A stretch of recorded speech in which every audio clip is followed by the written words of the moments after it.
and welcome to my channel, Haylee Marie Vintage. Today, as you can see, we have a bit of a haul here. I do this every year where I go to, it's the CTA Snohomish sale, which CTA stands for Clothing and Textile Advisors, I believe. They're a local sewing org to Washington. There's actually quite a few sales all along, at least I know the western side of Washington. I can't speak to the east, but I know there's some in Tacoma. I believe there's maybe even one in Kent. Like they're kind of all over the place, but in this case I go to the Snohomish County one. And I will talk a bit more about the sale itself after I go through all my finds, but we're just gonna start off the bat so I can clear something off of this table and be visible to you again. And we're gonna just real quick talk about this English net. They had a ton of English net. They actually had a full bowl of the green, and they had another full bowl of that really like purpley, almost periwinkle that I love, that I had talked myself out of. I already made a really poofy dress like that. I don't need to make more, but I do have a vision that this would be useful for. We'll see if there's actually enough yardage for it for this. I have been envisioning how to make like it's like gonna be like a fairy dogwood blossom dress, and I think this would be a great foundational thing to have to gather to put under all the other layers. And then this fuchsia guy I was super excited about. I have a vision of a dress that is this exact color. I will need to get the tool as well, because for me a net like this is definitely an underlayer that helps add volume but is not what I want for my outer layer. So I'll need to get a matching tool,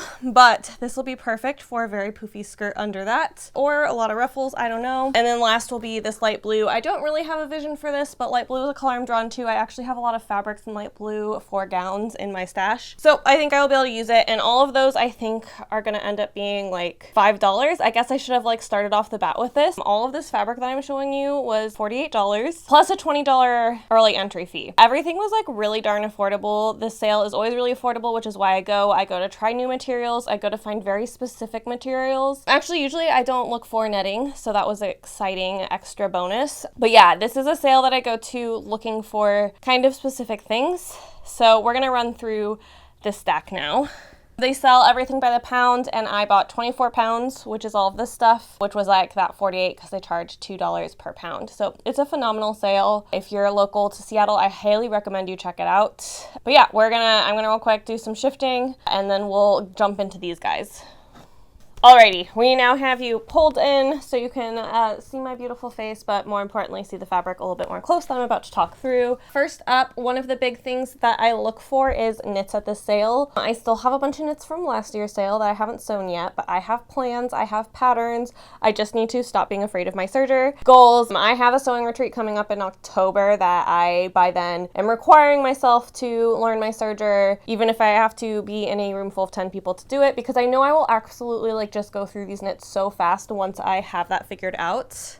Oh, I didn't even talk about, I like this one because it's like a nice dark floral. There's about a yard, so I could probably get either a short sleeve mock neck, maybe even a long sleeve. We'll see, but I just think this is really gorgeous. Overall, knit-wise, I'm most looking for things I can layer with my overalls and things that I would feel comfortable wearing just out and about with like a pair of leggings. I would like to get knits made because I would like to really not have to buy t-shirts, because I don't really want to spend the money you need to spend to buy an ethically made t-shirt, so I would rather just make it myself. Another cute, hopefully, t-shirt is this fabric. I will be putting in swatches over here of what these look like up close. This is a really cute like fairy tale rhyme. It's a little Bo Peep. She lost her sheep, she doesn't know where to find them, she's looking. And it's really cute, and I also love it has this kind of like ribbed texture to it. Likely I will make, I think, a little peasant-y-ish. I have one knit that I made at a retreat one year using someone else's serger. That's what convinced me to get a serger. So I have that, and it's my plan to make that exact pattern up again, but with this one instead. And on that theme, we're gonna skip a couple ahead actually. Oop! We also have this really fun, it's the cow on the moon. I don't know what the Dancy pig wearing a bib is. And then we have the spoon and plate, and I think a cat playing a violin. Last knit here that I got is this really cute purple tulip waffle knit. I would like this to again have that kind of peasant top blouse vibe, but if I can't have that, I will happily also, if this was just like a kind of loose fitting mock neck turtleneck to put like under a overall or something like that. I have purple overalls that this would look darling under. I am hopefully going to actually gander into knits, but that is it on knits for today. We still have have a really big stack to go through though, don't you worry. I think the most expensive thing in this stack is like $13 if you break it down by the pound. So nothing here is too expensive, and I always really encourage your local sales are going to be your best price on fabric. If you can find estate sales, if you can find local sewing groups that put sales on, if you can find your creative reuse centers, things like that, those are going to be cheaper than even the thrift stores, and that is where I go, especially for textiles that I want to experiment with. This guy, I now comment down below on this as well. I was thinking it was teal and pink, but the more I look at it, the more I'm like, did I buy a Christmas rayon? Because I'm not sure I'm down for that, but rayon is something I always buy here because I try to be pretty discerning in what rayon I buy new, because it is a not very good process for the environment. So I try to mostly buy my rayon secondhand. I burn tested all of these, so I can tell you for sure their fiber content. Almost everything is a natural fiber here. I don't know, give me your opinion. Is this gonna look too Christmassy? I'll definitely make it like a little bit more wintry, but I would like to be able to wear it outside of like the holiday season. Speaking of fibers that I won't usually try to buy brand new, this is a polyester kind of lining-ish fabric. I think this would be really cute in a coat. I made that coat, I think this year, where I put the really fun, it's like a water print, there's a name for it. And I just really love having that kind of pop of personality within a coat. So I picked this up for that because I think it will be a really fun lining fabric. And then one of the things that I miss wearing most, and I haven't been able to find in a thrift store for years, is they're kind of like the tenty Y2K, maybe even 90s like shift dresses. So I picked this up because this colors reminded me of it, and I thought it was pastel and gorgeous and super fun. I will talk about this more later. I actually went with friends to the sale this year, which is different for me. Usually I go alone. So I do think I maybe bought some things that I shouldn't have as a result, but we'll talk a little bit more about that later. This could go either way. I also think the other perk of this is I could definitely make a really gorgeous drapey 1930s dress out of it that, because it's polyester, would be a lot more washable than some of the other 1930s dress that I've made out of silk, so it would be more of an everyday dress. So that's also a thought I have. So we'll see where I actually land at the end of the day with this. And then this next guy I'm very excited about. It's this really gorgeous navy seashell. It's like a bottom weight, so I'll probably make a skirt out of it, or maybe shorts and a skirt where you can kind of like unbutton the skirt and the shorts are there. I don't know. I don't even know if I actually have that yardage. Let's see, what do we have here? 3 yards. Okay, that's probably not going to cut it for my full vision, so we're probably going to go just skirt, but I think it's really gorgeous and I love it. Next up, I'm very excited. My friend bought a bolt of this because they always have bolts at these sales, which I have to say I always a little bit wonder who is out there buying bolts, but I guess it's me because I bought those bolts of tulle, so I can't judge. But this is really gorgeous. It's kind of like a faux lace, just very feminine motif. I'm thinking about making Gertie's boardwalk dress from it, but we'll see where I actually land. I could also actually use a 1950s pattern for my collection that has that tiered, but I definitely want to be doing a tiered skirt situation. So I'm excited about this. TBD if I actually make it up on camera or if this becomes an off-camera project, but I am super excited about. As you can see, everything that I'm talking through, I have a clear vision for, except for that rayon. The rayon fabrics, I let the pattern speak to me and the fabric to match it. And I know I have a bunch of, I point back here because this is where my pattern books are. I know I have a bunch of rayon, like patterns that look best with rayon back here. In that case, I let it speak the opposite. I will buy rayon without a plan, but I won't buy anything else without a plan. Coming up next for you all is this gorgeous green plaid. This is actually a wool, which I was super excited about because when I picked it up, I figured it could go cotton or wool, but when I burnt it, it was definitely wool. I actually talked somebody else out of buying this and then picked it up, but I talked to her after. I was like, I swear I wasn't trying to get you to not buy this. It's that you said you don't have anything else that goes in your wardrobe with this. And I have a lot of things in my wardrobe that goes with this. And she was like, yeah, no, I know that you weren't trying to talk me out of it to buy it yourself. Because I was like, not even considering it until I felt it and felt what it felt like. And then I was like, shoot, maybe I need this. So my thoughts is either a skirt. It would be kind of fun to bring in like an Outlander vibe with this. And if not a skirt, I don't know, maybe a dress. But we'll see. But it's really gorgeous. It's pretty lightweight. I'm super excited about this. That was one of my more expensive purchases because it is slightly heavier, but it was a screaming deal nonetheless because I think it probably didn't top over like $7. Two kind of random things here. This will be, you guessed it, another peasant blouse. It's this really gorgeous, lacy, flowery, floral cotton fabric that I think is gorgeous. I only have 1.5 yards of it, so it will definitely be a short sleeve peasant, but it'll be gorgeous nonetheless. This guy here, really beautiful plaid. I actually think there's some polyester mixed with this because of the way it permanently wrinkled. and then I couldn't iron it out. And to me, the ironing smelled a little bit like polyester. So I'm going to burn test this one. And we're down to already our funniest fabrics. I became known as the person who wanted unhinged looking couch fabric, I feel like, or unhinged fabric in general. Me and my friend Ed, actually both of us, which I'll talk about in a second. It was a really fun communal experience, but I definitely would have left one of these at the store had I not been with other people to talk me into, I guess, my bad ideas. So first up, this one I do actually genuinely love. I've seen this online. It's the kind of like I have a few friends who watch this who I know I was afraid of dolls. Creepy doll warning ahead, skip a little bit.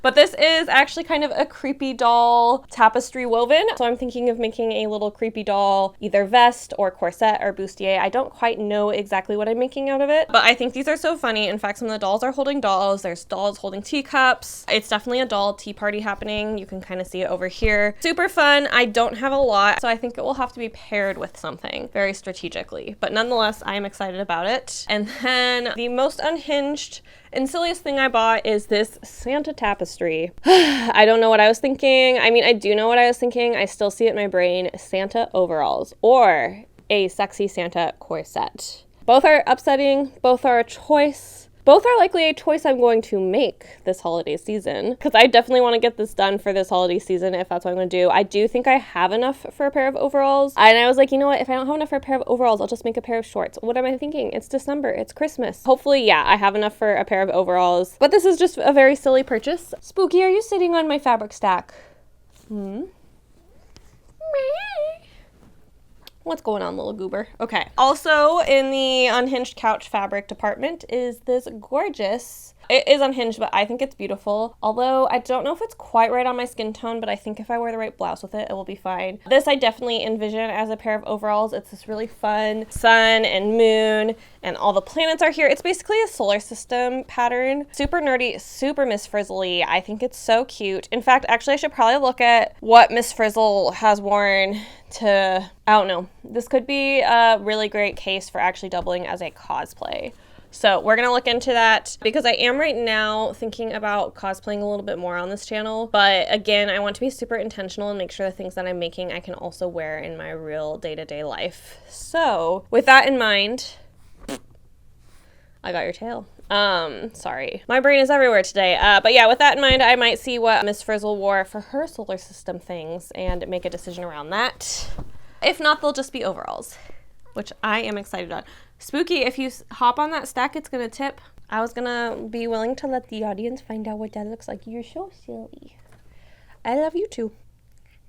Ugh, I hate when you do that. I don't know if anyone else's cat does this, but Spooky will put her teeth like against my nose, like kind of mouth a little bit open, and then she'll like breathe through her mouth at me, and it's slightly unsettling. This isn't gonna end well for you, Goose. Not the actual last fabric. I saved my most exciting find for last. Spooky. Spooky is very excited about it too. It's a ton of floral denim. I actually found the note with it. I don't have a date for the denim, but it's 4 5/8 yard of this denim. There's no way I'm going to use all this denim. This is definitely going to be an overall coverall or skirt situation. I don't plan, you know, I could go very like Canadian tux with floral denim with it. I am thinking about actually, like now that I say that, I am thinking about maybe a pair of overalls and then maybe a Western jacket where I could kind of bedazzle this up from this, but we'll see. I am not set on anything but overalls at the moment, but I do have quite a lot of this. And this was my most expensive purchase because I think this is around £6, which means if it was $2 a pound, like $12, which again, wildly cheap for this much denim. And denim is something that, so like when I also go to these sales, I think about what can I not find. Tapestry fabric is something that's really expensive. You can still find it, but I think it's generally fairly pricey and it's not as kitschy as the way upholstery fabric used to be from that tapestry. So I feel like I get my best tapestry fabric at these and then also my best printed denims. When I'm in New York, that's something that I just think New York doesn't do well, is printed denim in their fabric shops. I've just never been particularly impressed in general with their denim in New York. Like I've been able to definitely find better denim in like Minnesota than New York when it comes to fabrics. So denim is something that I really do keep my eye on in this sale. And I do want to bring the last and most exciting. So the I have my rotation. Oh, I should have kept the map. They gave us maps. I'm going to see if I can dig it up, but they had all the tables labeled. And they have a cotton table that is going to be your cotton, specifically more your quilting cotton. They have the miscellaneous, which is where I thrive, but they also have wool, special occasions. I'm missing a few tables there, but my route is I go first to special occasions because that's where you're going to find the silk that they didn't notice was silk. That's the first stop on my thing. The first stop on my route used to be wool, but I have too much wool. I am not allowed to buy more wool. Actually, I shouldn't buy more silk either. So wool is actually my last. Oh, they also have a bottom weight table. So it goes special occasion, and then I go through the miscellaneous table, which is crazy long, but it has these tapestries. In fact, I think almost everything except for the knits and the tools I found in the miscellaneous. That's also, you can find wool on the miscellaneous table. The miscellaneous is definitely just like sorters don't know what to do with it, but it doesn't necessarily mean it doesn't fit into one of those other categories. So I've also, I think the denims from there as well, because I spent no time at the bottom weight. I was laughing. I went to the special occasion fabrics. I saw this on top. I thought it was gorgeous. If you've been on this channel a long time, you know that I have over the years had some really gorgeous 1950s silk holiday dresses that are this exact shade of green. Over the years, I have gotten too large for them. They no longer fit me, and I have decluttered them. So I was ecstatic when I saw this. I picked it up. I was like, I'm 90% sure this is silk. I asked the woman working the table, and she felt it, and she's like, no, I think it's polyester. And so I put it back for a second, and then I was like, Haylee, trust your gut. You feel fabrics, especially garment fabrics, a lot more than your average person. So I put it back in my bin, and it is silk. Sure enough, in the burn test, it tested silk. So it's this gorgeous green silk brocade. It's not going to be for this holiday season because I already have this holiday season planned, but hopefully next year. This year has actually been a year of almost no gowns, and next year I actually have a lot of gowns on my mind again. I sew kind of what inspires me. Next year I think is going to be a year of gowns, including this gorgeous silk, because to me it looks like there has to be at least 4 yards here, and I actually have another cut over there that I grabbed.